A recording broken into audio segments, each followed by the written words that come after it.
territorio, la 4 di ottobre, San Pietro di Feletto.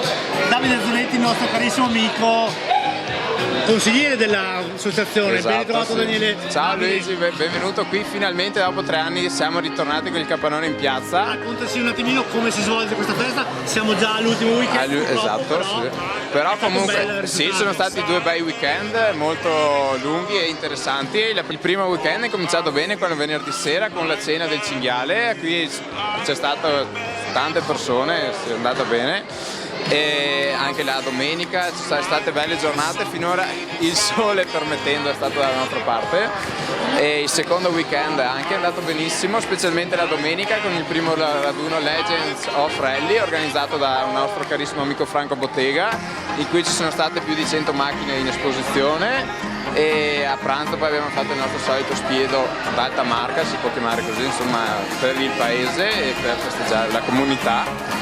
E noi ti accogliamo qui il sabato sera che abbiamo DJ Svad che suonerà dalle canzoni anni 70, 80, 90.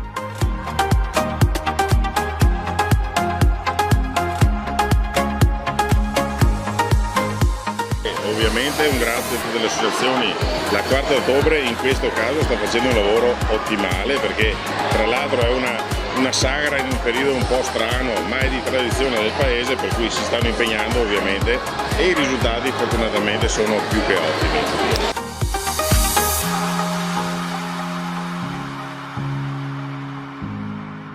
Sì, fortunatamente quest'anno la risposta della cittadinanza e anche fuori del comune di San Pietro nella sagra di Santa Maria è stata ottima, perché anche la domenica scorsa con la manifestazione delle auto da rally è stata veramente una domenica molto partecipata, con 200-300 persone che hanno comunque partecipato alla mostra dei veicoli, e dopo sempre il solito pienone del capannone.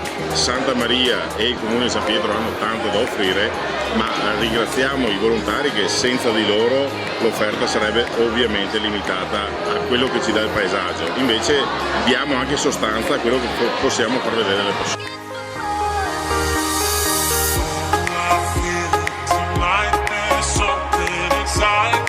I nostri più amati piatti tipici all'interno del nostro capannone sono la grigliata mista, cucinata su brace di legne, e dopodiché il nostro famosissimo spiedo, cucinato dai nostri maestri che hanno fatto il corso di spiedisti di alta marca, e poi abbiamo castagne e vino che concludono, come si può dire, Intanto noi ti ringraziamo dell'invito e anche di aver accettato questa breve intervista, perché sappiamo sei impegnato in cucina. Sì, mi stanno aspettando in cucina. Non dimentichiamo di ringraziare tutti i giovanissimi volontari. Beh, no, intanto voglio fare un ringraziamento a tutte le persone che comunque dopo 3 anni di fermo sono ritornate qui tra di noi, e devo dare un grande grazie, perché veramente siamo ripartiti in tanti e ce la stiamo mettendo tutta per finire questo weekend che sta per finire, per volgersi al termine. Perfetto, Davide, noi ti ringraziamo ancora una volta, porta i nostri ringraziamenti a tutto lo staff, sì. Adesso ti lasciamo andare a cucinare e fra un po' mangeremo insieme questa famosa crosticina che esatto.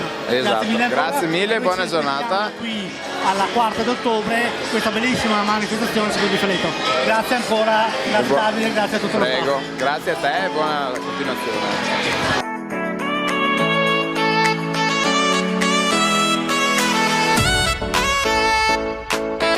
A proposito del paesaggio, Assessore, invitiamo lei come tutti i suoi colleghi a invitare tutti i telespettatori a venire a visitare questo bellissimo territorio. Sì, San Pietro di Feletto è un territorio che, alla pari di altri della nostra zona, fortunatamente è un territorio che offre tantissimo.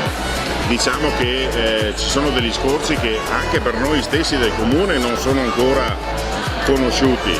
Domani c'è la camminata degli amici della 4 ottobre che comunque affrontano una parte del territorio abbastanza sconosciuta, per cui invito tutti, cittadini e non, a visitare San Pietro di Feletto e nell'occasione Santa Maria proprio per la sagra.